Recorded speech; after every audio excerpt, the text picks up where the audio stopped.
Hello and welcome to episode 41 of the Carry On with Carrie podcast. Today I am excited to have Deb Gorsalitz here. She's a wife, mother, grandmother, and an author. She's an energy healer and a veteran, but most importantly, a mental illness survivor. Her first novel addresses the hard topics of self-medication and suicide. It's her hope that her experiences can help others and that we are not alone. Hello, welcome. Hi. Thank you. Thank you for having me. Yeah, I'm thrilled. We had such a wonderful conversation. I just got your name last week from a friend, and here we are. And I feel like I've known you for a while now. Right? Yes. Yeah, the same. Yeah. No, it's really great to have you here. Thank you. So yes, that's the bio itself kind of leads us into some interesting, like where to start and kind of, give the listeners an idea of who you are and where you're coming from as far as your history and the mental illness and all that stuff. I always say all that stuff. Well, that's a lot of stuff. Yeah. So, can you give us a little, if you're comfortable with that, giving us a little bit of background about maybe your earlier years and some of the things that you've gone through? Sure. Well, my earlier years were a little bit chaotic. Mhm. I grew up in a dysfunctional household. My parents did the best they could, but very much like most of the parents of our generation, they grew up through really bad experiences themselves that they had to find their way through. Mhm. So, of course, their parenting was very different than modern parenting. Yeah. As a Gen Z, I think we are Gen X's, and I'm not Yeah. sure exactly where we fall in the mix. We didn't have a whole lot of supervision. We were left on our own. And unfortunately, we suffered a lot of things that we probably shouldn't have suffered and saw a lot of things we shouldn't have seen. Mhm. Yeah. I recognized that I had anxiety early on. I had all sorts of physiological issues that came up when I was young. Right.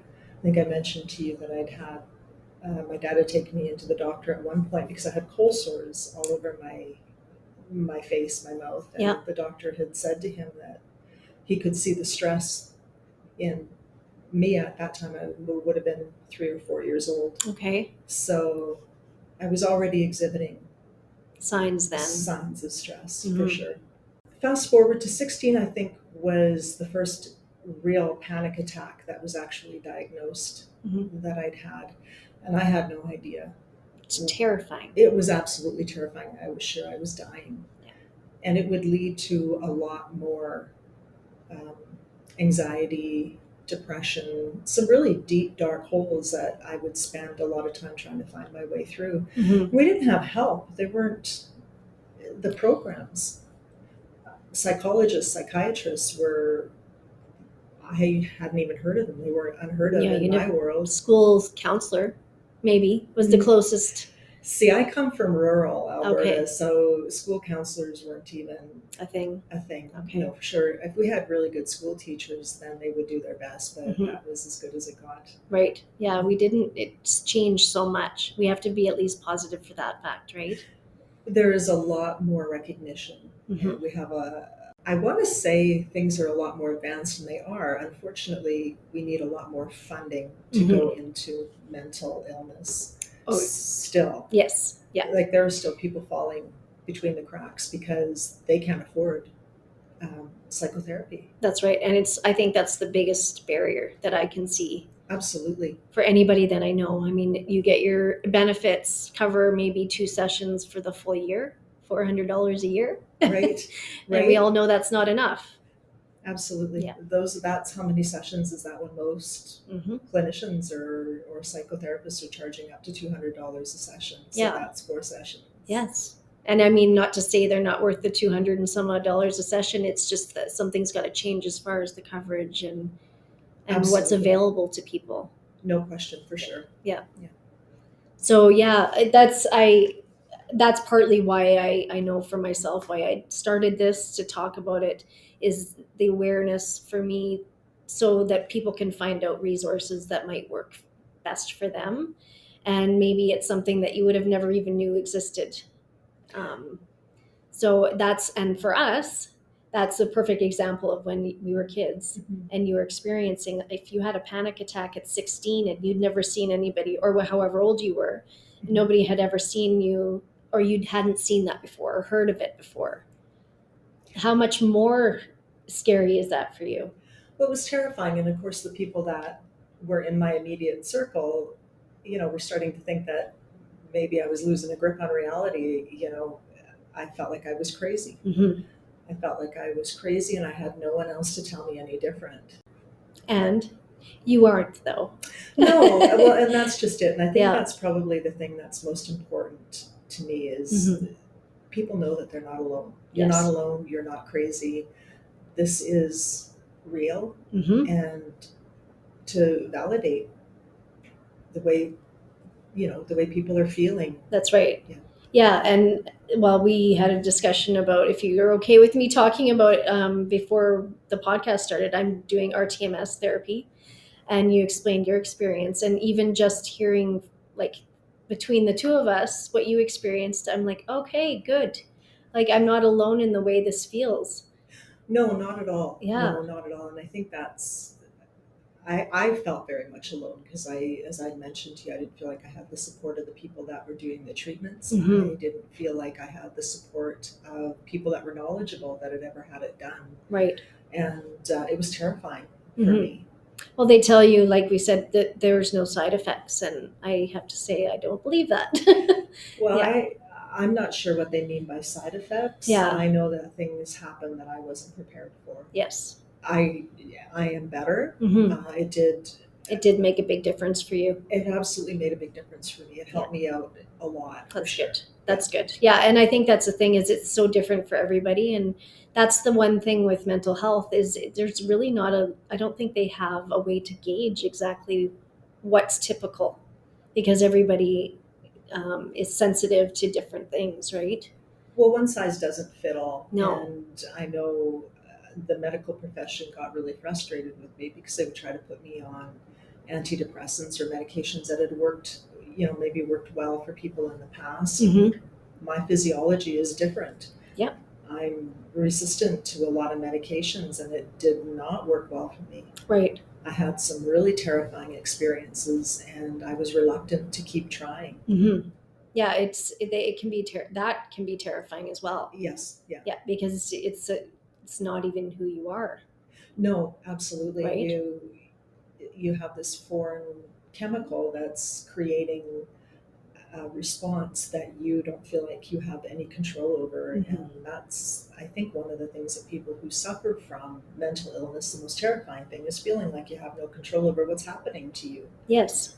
Yeah. And that's where the isolation and then shame, I bring this up a lot, the shame and maybe guilt for feeling that way, and having to take the time to rest, and it's okay to do that. But I want to hear more about your story. So you have written a book, and if I don't know if I'm going ahead too much here, do we want to kind of let people know what led you to the point, or? Oh, no, not at all. Okay. So in 2016, I was diagnosed with a condition called trigeminal neuralgia. And it used to be called, and I don't know if it's used as much now, the term suicide disease, because unfortunately a lot of people that were afflicted with it, there was no treatment. Mm-hmm. When it first became recognized, and there's over 100 years of data on it. Wow. But I had never heard of it before, and I couldn't even pronounce it when they told me that I had this condition. Mm-hmm. And I wasn't prepared for.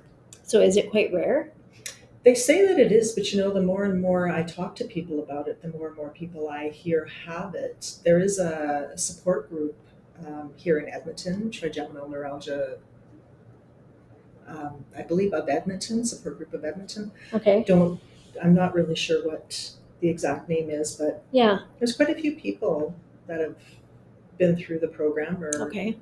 It disabled me completely. So I know I told you the story. I couldn't speak. I couldn't eat. I couldn't move. Even to blink caused excruciating pain. I was on heavy duty medication. I was on massive amounts of gabapentin. But again, I have issues with medications, so it wasn't long before it either wasn't working or I was starting to have severe side effects. Right. So my future wasn't looking great. I couldn't interact with my family. I had no real hope, I guess, for lack of a better term. Every medical professional I spoke to said, this is what we can do for you right now. So I ultimately ended up going to a Medi Center, and I don't know if you want me to tell this part of the story, but Sure. I is whatever you're comfortable with, and transparency to me is right, like, very important. absolutely. Yeah. So I asked to be put on the MAID program. Okay. I just didn't see, like I said, a future. The doctor who I spoke to said, he asked me if I had depression. It was a Medi Center, and I said no. I didn't want him to know that I had suffered from years of depression. And he said, well, I have no problem with putting you on the program in light of the impact that this disease has had on your life. Right. And I was referred to the MAID program. As luck would have it. And can you explain what that is to people? Sure, that's medical assistance in dying. Yeah. Okay. And it wasn't so much that I wanted to die. I didn't want to die, but I wasn't living I wasn't fully living, and I'd run out of the ability to fight. Right. As I've mentioned before, I'd had loved ones or people close to me say, I don't want to lose you, but I've seen you suffering, and what I really needed for them to say was, I'll fight with you. Yeah. And that's not always the instant. This is my story, strictly my story. Absolutely. So as luck would have it, a gamma knife treatment is fairly new in the use of trigeminal neuralgia. Okay. But it was only offered in Calgary, and they brought it into Edmonton and got me on the list right away. And within weeks, I'd had the gamma knife treatment, and within a couple of weeks, the symptoms had diminished enough that I could see a future. I could see. Wow. And is this something that was available the whole time, or was it something new? It wasn't available in Edmonton. Okay. It was something that was fairly new, and I'm not even sure how well they knew it would respond. Okay. But it did. It responded. I responded very well to it. Thank goodness. Yeah. Wow. I was really very blessed. Yeah. So, and it's not that I don't have symptoms anymore. I do still have really, really bad days. Okay. It would be the equivalent of probably people who suffer from migraine headaches. Right. I believe is a similar. Yeah, because it's debilitating. It is. And unless you've gone through it, it's hard for people to, for others to understand. Absolutely. It's absolutely impossible to explain it. It's impossible to explain.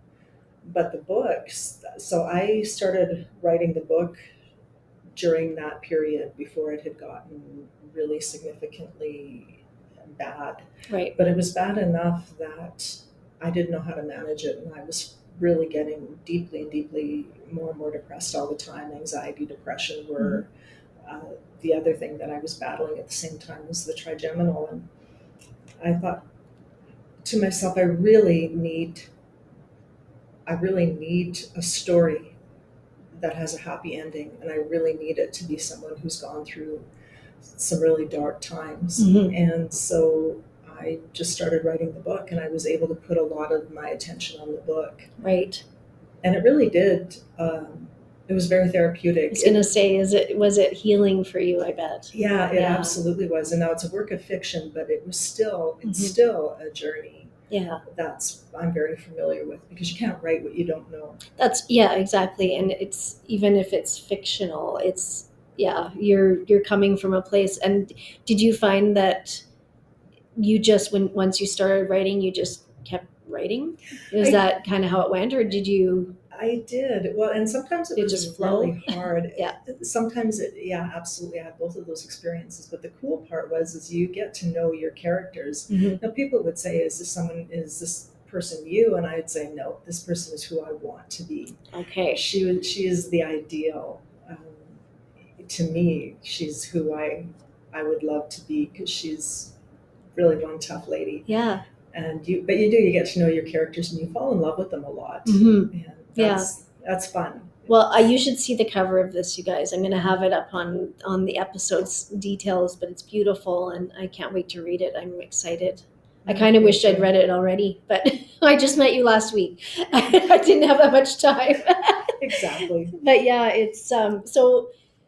Can you tell us is there any little things about in the book that you can kind of let us know? Like, what did you said it's fictional. Mm-hmm. So what kind of journey is it? Is there anything that you can like give away? Oh, sure. Absolutely. So the story is about a woman who's always been very, very strong. We were just talking about this, about how, especially when you're dealing with things that you're worried that people might think badly of you, or think that you're not strong, or she's a lady who's always kept that stoic, strong, can-do attitude. Yes. Nothing can get her down. She lost her mother at a young age. Her father turned to alcohol. She lost her brother to suicide. She lost her first husband in Afghanistan, and she's a veteran as well. Right. And she's just managed all these things. She packs them up in a box and she puts them away, and she's just always managed them. But when her second husband decides that he can't live with that, he wants to be close to her, and she, in order to keep all of that at bay, she closes herself off from everyone. Right. And he decides he doesn't want to live like that anymore. And the failure of her marriage causes her to break. So she turns to alcohol, and she turns to suicide as a way out. Mm-hmm. But the other part of the story is that her brother is now on the other side, and he has to face all of the repercussions of the choice that he made. Okay. And now he sees his sister crumbling, and he's tasked with coming back and saving her life. Oh, wow. And so she then has to help him make reparations for the lives that he's knocked off the rails. Okay. But the fun part of it is that her husband that she lost in Afghanistan is her guardian angel in the book. Oh, and wow. I have a lot of fun with it. There's, I think, places that are really humorous. They are to me anyway. I laughed when I was writing them. I thought they were hilarious. Yeah. But it really is about their journeys through mental illness, their journeys through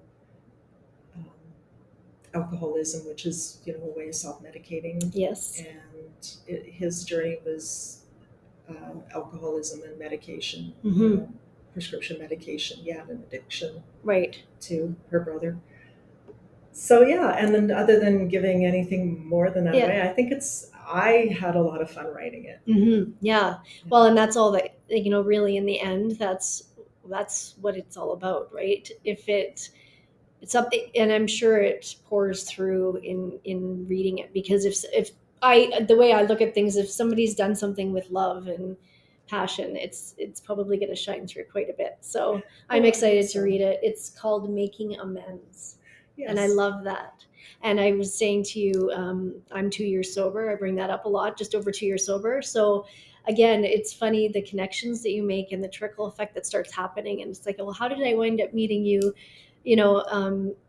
And yeah, I mean, it's just it's very cool. I keep saying cool too in all my episodes. It's so cool. Somebody said that that's like a sign of your age. Like, people don't use cool anymore. Oh, no. Like, well, I'm cool. I think we're cool, man. No. But anyways, so I mentioned that you were you were ex-military, right? So a veteran. Mm-hmm. Can you give a little bit of background? How did that affect a lot of things in your life? How was your experience on that end of things? Oh, absolutely. See, I use the word absolutely all the time. I know, me too, and 100%. I wonder if that's a sign of my age as well. No, that just means you're positive. Thank you. Yeah. So Yeah, I joined the military actually when I was 39 years old. I called it my midlife crisis Oh, wow. quite before I Okay. hit midlife. So I was a private at 41, Wow. which was a lot of fun. Mm-hmm. And then not always so much fun. Um, I think I saw a lot of people suffering, which isn't, I'm sure, a surprise to anybody. Mm-hmm. And I spent a lot of time talking to people that had come back from Afghanistan and just trying to really give them a soft place to share the horrible things that had happened to them. Mm-hmm. And there's a lot of people that came back, and even people that have served that had been through tremendous things that didn't necessarily go overseas, that were impacted by living in that environment. Mm-hmm. Because it's a tough environment. Like, there wasn't a week, I don't think, that went by for a while when we were posted to Ontario where we weren't doing parades for somebody who had been killed in Afghanistan. So that all weighs really heavy on you. It impacts the family, the support staff, and that sort of thing. So, and it's the community that it's happening to, right? It's a pretty tight-knit community as well. It's a very tight-knit community, and I think that's one thing that most veterans will say is how much they miss that community and how cut adrift they feel when they don't have that community anymore. Mm-hmm. You know, when they release, and it's really hard to stay connected because people are scattered all over the country. Mm-hmm. Yeah, and moving around a lot. And moving around all the time. Yeah. So it had a tremendous impact on me, and it didn't have a positive impact on the depression that was already something that I battled, but maybe wasn't even aware of to what extent. Right.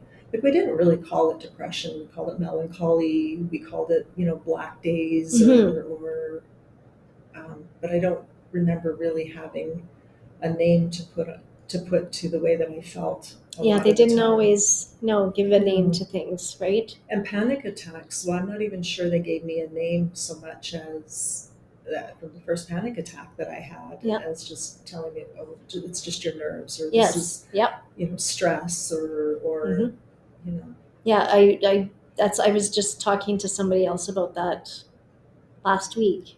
They didn't used to label it with these things. Like, for me, I had postpartum depression. Yes. And they didn't really call it postpartum depression at that point.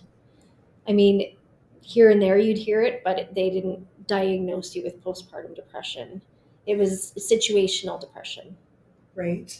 Well, and that's true. And the other component to that, when you mention that, is how many women went through horrific labor experiences and were traumatized by that, had a form of post-traumatic stress. Exactly. And that was never recognized, but they were still suffering from that stress-related illness. And I mean, they know now that PTSD is something that people experience that have been through major health medical crisis. Yes.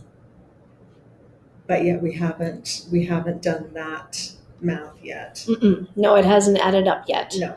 They haven't figured that part out either. And I even look at young moms right now, and I think compound all of that with the way the world is right now as well.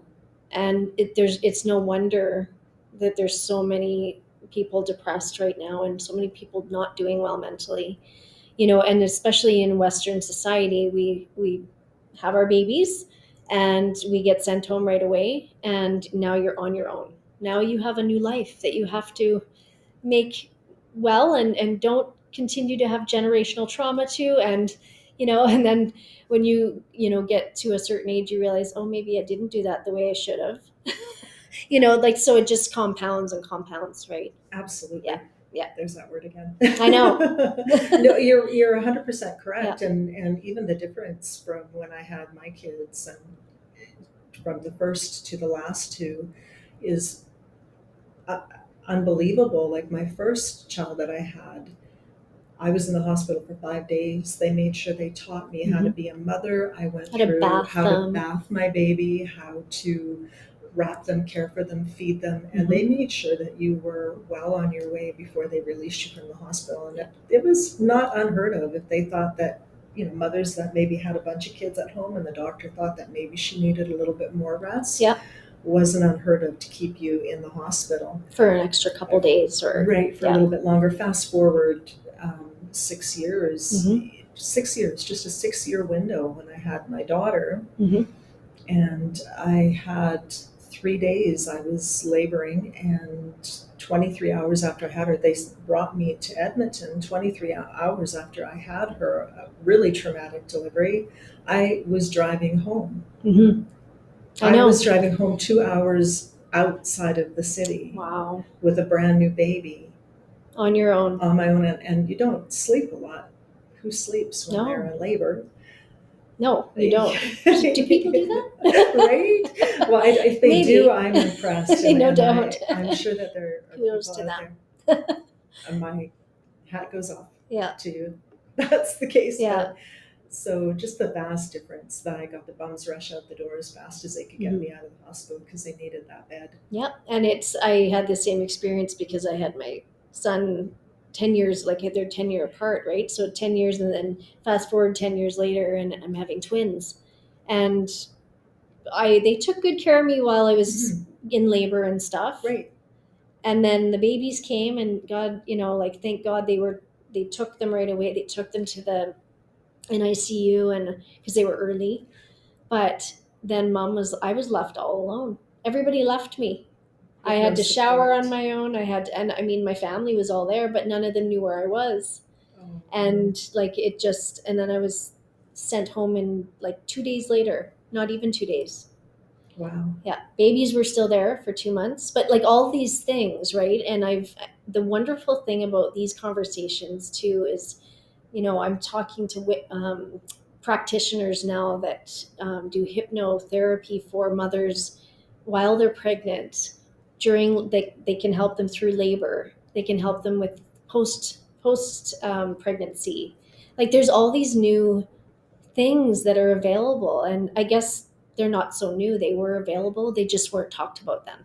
Not everybody knew about it. Well, they weren't available in the Western parts of the world. Exactly. Yeah. We're a little blind to. I know. Why is that? I honestly don't know. Yeah.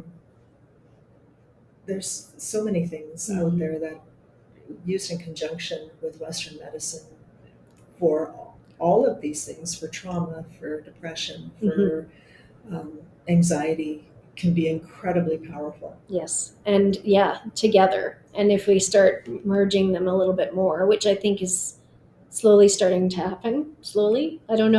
I think for family members, the best thing that you can do is learn as much as you can.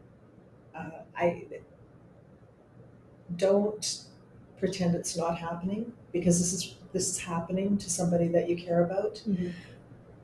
And if you pretend that it's not happening, you're taking away the seriousness of the illness from that person, and they know that they're suffering.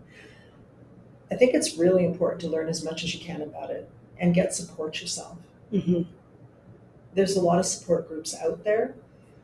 I know with me, I brought my spouse to the meetings that I went to with the Trigeminal Neuralgia, and there were other partners there, carers, caregivers that attended as well, and so they didn't feel alone. So it was kind of that, magical mixture of I was getting the support from people who were suffering, and my husband was getting the support from other spouses or other caregivers. Mm-hmm. Power of community. Absolutely, community, and we underestimate just how important that community is. Mm-hmm. The other thing I would say is don't leave that person to their own devices. Don't exclude them from life. Don't exclude them. Include people that are chronically ill, experiencing pain as much as you possibly can, because you're already feeling isolated enough. You're already feeling like you're segregated or separated. And then if your family doesn't want to bother you, then it's really easy to lose yourself in the disease. Mm-hmm. Yeah. The isolation becomes even more, and then it engulfs you. Yeah. Right? Isolation becomes bigger than the illness almost. Mm-hmm. And yeah. Yeah. And so, okay, you, as the person suffering with the pain, how is it that you can support your family in that? So it's not just the family supporting you, but if you can find some kind of hope in your own self to be, just to be honest about it, to be truthful about what's going on in your world, inside your body. When we're in any kind of pain, whether it's physical or mental, how we try to mask it and keep other people from seeing. And we never want to acknowledge weakness. Like, I know for me, that's always been a thing where I've never wanted to feel like I had anything that kept me from being or doing everything that I want to do, or when I want to do it, sort of thing. For me, I know that when I would go in and see medical professionals, if I brought somebody in with me and I would be trying to explain what I was going through, and the person that I would bring in with me would say, "You're trying to explain that, but you're not showing any of it. You're not showing any of what you're going through." And for the life of me, I couldn't figure out how to show that pain. I didn't even know how to begin to show them the pain that I was going through. Yeah. That's the hard part. Because even a wince, or by some point you just got so used to the pain that you could mask it. To a certain degree. When it got really, really bad, I couldn't speak without my face contorting. Right. Because I could barely speak. I could barely get words out. Now I still have what I would believe would be the equivalent to terrible migraine headaches that people have. And by the way, I was not sensitive to people that had migraines before. I was like, a headache is a headache. What is this? I am so sensitive to people who have migraine pain now, because I totally can relate. Yeah. So that was a really good way for the universe to give me a good taste of empathy. But when I went out I remember going out to an optician to get my eyes checked, and light was excruciating, like having bright light. And I had asked, "Would you mind turning down the light, or could you shut off the light while we're doing the test?" Because I was just in pain. And why would you want to do that? And I said, "Well, because I have trigeminal neuralgia, and the light is really excruciating. Right. It's really hurting me." "Well, I'm sure you can manage until we get through this test." This was type of attitude that I came up against. Then I remember another time that I was out, it was -10, and the cold, any kind of temperature was horrible. And the unfortunate part of that was to have anything touching my face was equally painful. So to put a scarf on my face was... And then you're tense because you're cold. Yeah. So that became a real challenge for me, to be able to protect my face from the cold without touching it, without putting... Because even my hair could set off an attack. That would be excruciating. And so it became a real challenge to protect myself. And so I was all bundled up, and I kind of had, I don't know, I might have looked like a beekeeper when I went into the grocery store, and they had a Starbucks in the salon that I went in, and I went for a Starbucks. And the lady started to laugh at me, and she said, "How bloody cold do you think it is out there?" And I looked at her and I thought, why are you making an assumption? You know nothing at all about me. I've just walked in here to order a coffee, and you're looking at me all bundled up. Yeah. And do you think this is funny? And I'm living my worst nightmare. Yeah. So that's one of the reasons I say it's really, really important that we be very careful about how my husband came with me to the doctor at one point, because again, the cold air was really excruciating. And he wanted to see about getting a handicap placard for my car so that I wouldn't have to walk in the cold so far to get into the store because of the pain. And the doctor said, "Well, I can't give you that. She can walk." Is it such a rare disease, or is it a disease, or is it what's the actual term? Like, how would you categorize it, I guess? I don't really know. I don't really know how to... It's a neuralgia. Neuralgia, okay. So I guess whatever... Yeah, I just wondered... Whatever that means. Yeah, it's always been really hard for me to explain, because on the one hand, it feels like a disease. It's incurable. On the other hand, I don't know that it really falls underneath that category. I'd be interested. Now I want to... I would say neurological disorder. Okay, yeah. That's how I think would be the accurate character. Right. Characteristic. The most accurate character rosacea. Yeah. Okay. Oh, geez. You mentioned something because I liked that the way you were going with that. You started talking about the placard and handicap sign and stuff, and I think I cut you off. Oh, that's okay. No, it was interesting that they could only see one kind of disability. Yes, like You know? because you could still walk. And You're this was not the considered. medical profession. Yeah. This was the medical profession. But I will say this, when we did find, there were times when the pain was so bad and I couldn't get a break from it. So this would be days and days and days of this pain. And I think 3 months was the longest period of time that without a break. So usually it ebbs and flows, but And for how many years? That's a good question. So probably 8 years. Wow. Yeah. Wow. Yeah. So it ebbs and flows normally, but I wasn't getting a break from it. And again, like if you knew a medical professional who had ever heard of it, the first thing that they would say to me is, "Oh, I'm so sorry." If I would go in and say I have trigeminal neuralgia, they would say to me, and you knew that you were talking to somebody who knew what this was. They would say to you, "I'm so sorry." But there was the Northeast Medical Center understood it very, very well. And it got to the point, we were living on the west end of the city at the time. Right. And it got to the point that you would be losing your mind after that long a time with that kind of pain, and you're not sleeping because it's all night long, all day long. And we would need a break. So the Northeast Health Center was amazing. My husband would bring me in and they would see right away that they'd get me in the back right away. And they had a drug cocktail. Okay, I was going to say. I hate to use that term, but they would have they would use lidocaine spray inside my face to kind of freeze everything, and then they'd give me a drug cocktail, and I would get to sleep. But I had one experience where, and it wasn't in that healthcare center, and I'm not going to mention which one it was, but where they gave me such a huge drug cocktail that my breathing was stopping. Oh my gosh. So I had to have somebody sitting beside me in my hospital bed and wake me up because I just stopped breathing. Wow. So my sister was there and was waking me up every time I stopped breathing. That's scary. Yeah. So that's trauma right there too. I mean, right? And then you just add trauma on top of trauma. And so I guess that leads me to like a question about how once you got out of that, and I know you still suffer from time to time with it still, not as severely though.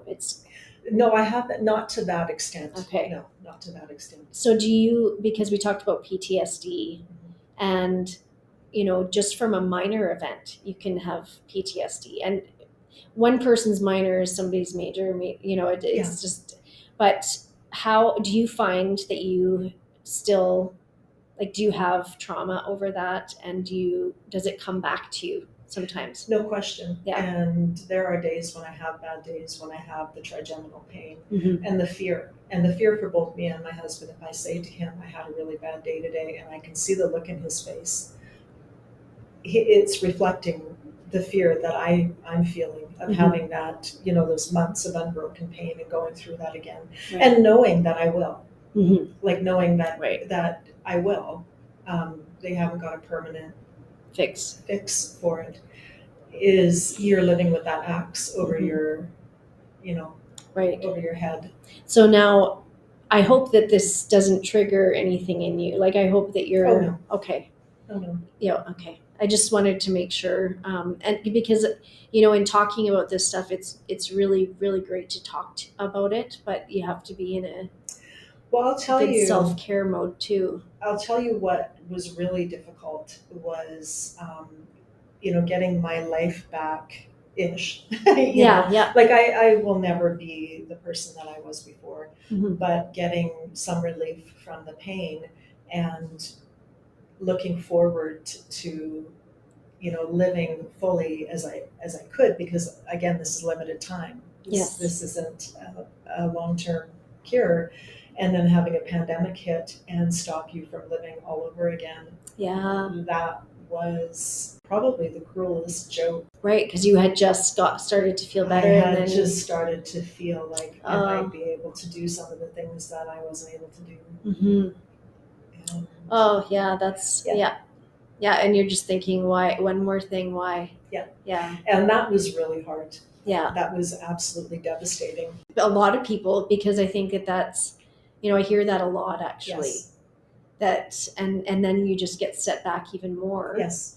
And the amount of anxiety that's being presented to all of us because of that time, that we're still not out of. No. In fact, I think we're coming out of the, we're in the ugly part of it right now. I think it's going to be a while before we see anything that resembles what we knew before. Yeah. And I half jokingly would refer to it as the before and the after. Mm-hmm. And I'm not sure we're in the after yet. I don't think we're quite there yet. No. It's hard. I mean, and the interesting part of, there's many interesting parts, but one of the other interesting parts is that stress makes the condition so much worse. Okay, that's where I was going to go with it. Yeah, Yes. Stress and anxiety make the condition so much worse. Right. And so and your body, because that's where I was kind of going with the cold and stuff, your tension, you hold, people that don't even have any chronic condition can have pain in your hip because you're stressed, or you can have, pain just all sudden starts to come in. So I can't imagine. So are there techniques? You mentioned Botox. How was your experience with that? Because I know they do that with migraines, yes, jaw pain, all sorts of different things. So the Botox helped a lot, mm-hmm. but it wasn't without its own problems as well. The entire side of my face would droop, and so I looked disfigured from the amount of Botox that they would have to give me to alleviate the pain. And the other thing was it took the pain away, but the twisting and the contorting of the nerves and the muscles in my face were still happening. Mm-hmm. And so my face would still contort and twist from the disorder. Yeah. Underneath the Botox, so you'd still get all of that twisting. So, but it did help a lot as mm-hmm. far as minimizing the pain to the point that you could speak and eat and like things that people take for granted, like a washcloth on your face. I haven't been able to feel a washcloth on this side of my face in years, and it just feels so good. Yeah. Like when you feel it, you try to remember what that felt like. Mm-hmm. Right. Right. Well, and it's those things that I think if we can just live in that present moment, and realize, like, and it's hard to say, like, but those things that feel good. Yes. Just hold on to that feeling. I miss the feeling of the wind on my face. Aww. Like I can feel it on the one half, but when I had the gamma knife treatment, it numbed the other side of my face, and I don't get the same sensation. What is that treatment? Like the gamma knife? Do you have much of an understanding of it? I do. That was fun. So what they do is and this is quite an extensive procedure, but they put a halo on your head and they screw it into your head. Okay. And I say that because when I went in for the gamma knife, I thought they'd have rubber pads or something. I didn't realize it was going right into the bone. Really? It was screwed right into my skull because it couldn't move. The importance of them missing their target, like it was just too huge, because this is a jolt of radiation that's being shot into the nerves. So then they lock you down into this machine, and then they fire the radiation beam into that nerve. And I was really lucky that there was a doctor who specialized in that, and I believe he was from Boston, working with my neurosurgeon. Okay. And he really knew what he was doing. As I said, it was brand new in Edmonton at that time. And you were asleep for this? No, I was awake. No, the radiation is painless. Okay. Yeah, it's painless. It just sounds so. Yeah. That had a little. That wasn't as traumatizing as the disorder itself, but everything that you go through compounds. It does. It compounds. And I used to have this belief that, if you went through pain, eventually you'd be able to just tolerate more and more pain, and the exact opposite is true. Right. That's not true at all. The more pain that you're in, the less pain you can tolerate. Yes. Yeah. So every little thing started to feel like excruciating pain. and the changes that it does to you, both physiologically and mentally, right? Yes. It's, I know my mom, she fell and broke her arm between her elbow and her shoulder. Why can't I think of it? What is this muscle? Or I mean, this bone. Anyways, horrible pain, and she fell and slipped on the ice, and but she did find acupuncture helped, but she felt like she aged a lot Yes. in a very short period of time. Yeah. Okay, so that resonates with you too. It's but yeah, so alternative therapies and medicines, did you find any of that helpful for you? Well, interestingly enough, Okay. I during, of course, again, looking for ways to alleviate the pain. I did everything. I did cranial sacral therapy. I did chiropractic. I did massage therapy. All of those things. And I have to say, the one thing that helps, and I still do all the time, it actually keeps me mobile, is massage therapy on a regular basis. Okay. Massage therapy is absolutely amazing. However, I did have a Reiki treatment, and that changed my life. Oh, wow. So I went in just on a whim for a Reiki treatment. I was having a particularly bad time after the gamma knife, and just going through a bad period.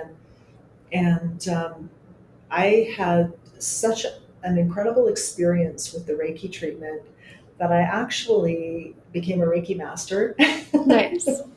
Actually, a level 3 Reiki, sorry, not technically a Reiki master, but a level 3 Reiki practitioner. And I did a few other energy healing modalities. Okay. Color and tuning fork therapy. Yep. Shamanic healing. And now I practice those things. Okay. But as far as pain relief goes, Reiki really is a beautiful modality I wish that we would use with Western medicine, because in the UK, other countries in the world, they use it in conjunction with Western medicine for treating things like stress-related illness. They use it previous to operating on patients, and they have a much better outcome. Okay. They use it in Western medicine in so many ways, pain control.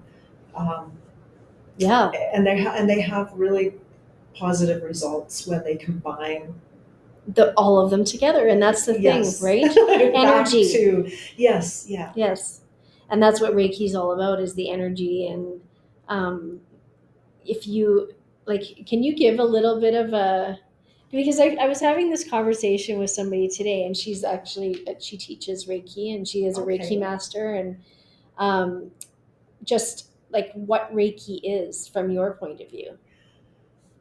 Reiki is really just pulling the energy from the universe and applying it to our bodies. So yeah, Reiki is a power. It's the energy. It's universal energy. So the energy that everything is made up of, from trees to grass to birds to our bodies, the energy that runs, that lightning that runs through every living thing. It's a practice that allows you to pull that energy from the universe and apply it to whoever is receiving it. Right. And the healing is amazing, because it doesn't just heal the person that you're practicing on. It's very beneficial to you as well. So it doesn't really differentiate. Okay. Right. And is it, so somebody what could they experience in a session, a Reiki session? I've had a lot of different experiences, but the most common thing that I've had happen is people leave with a tremendous feeling of relaxation. Okay. I've had people call me after a treatment and say, I had the best sleep I've had in such a long time. People that come to me with burnout or just mental exhaustion, depression, anxiety. Okay. It works really well with anxiety. Now, I did have somebody ask me once if, because traditional medicine wasn't helping them with anxiety, would it help? Yeah. And I'm very careful to say, in conjunction with the traditional medicine, it is a winning combination. Yeah. chronic pain. I had a gentleman who had just had a knee replacement, and I did the Reiki on him. He had a terrible time with the stairs, but after I did the Reiki, he was literally going up the stairs with ease. And I had to warn him, this is, don't get too excited. Don't hurt yourself more. This is right. Yeah. Calm down. Yeah. Go slow. Yeah. Because then you go slow. Because this go is, backwards otherwise. Yeah, for sure. Yeah. Well, that's really. I've gone through one Reiki. In fact, it was a class. A woman was doing. She was teaching others. So I was the person they were practicing on, and I wound up having 5 different people working on me at the same time, and I fell asleep. I felt safe. It was a very safe environment, but I was still, I left feeling I slept really well that night. I remember, but I thought, what just happened there? Like it's kind of so okay. I asked all my guests this. What is one of the last best things that you do every night before you go to bed? Self-Reiki. Self-Reiki. And how does that work? So it's the same energy, but you're pulling it in and applying it to your points, to the point, to the Reiki positions. Okay. For however long you feel like you need it. And if I'm having pain, then I'll apply it for longer periods of time in that area. But yeah, it's my favorite thing to do. Yeah. And so when you said points for Reiki, energy any centers, kind of, yes. Yeah. No, well, it does touch on some of your energy centers, but there's a lot more positions. I guess Reiki positions is a better term.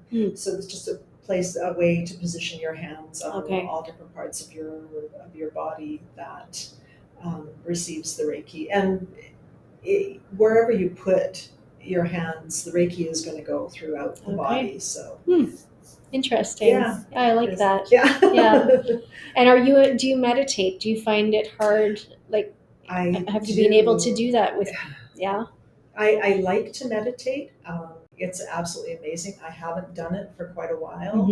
I just got out of the practice of getting up and going into a meditation right away. Yeah. And it's hard to get back into those habits. It is. It's those things. Yeah. Like absolutely. Exercise and like. I know. I was going to say like working out. Yeah. But I love meditation. Yeah. I love meditation, and I could just stay there all day. Yes. If I didn't have other things to do, I could just stay in meditation. I had somebody, even the cold shower. They said they do that. They started at 10 seconds, then 20 seconds, and now they can go up to, I can't remember what they're at now.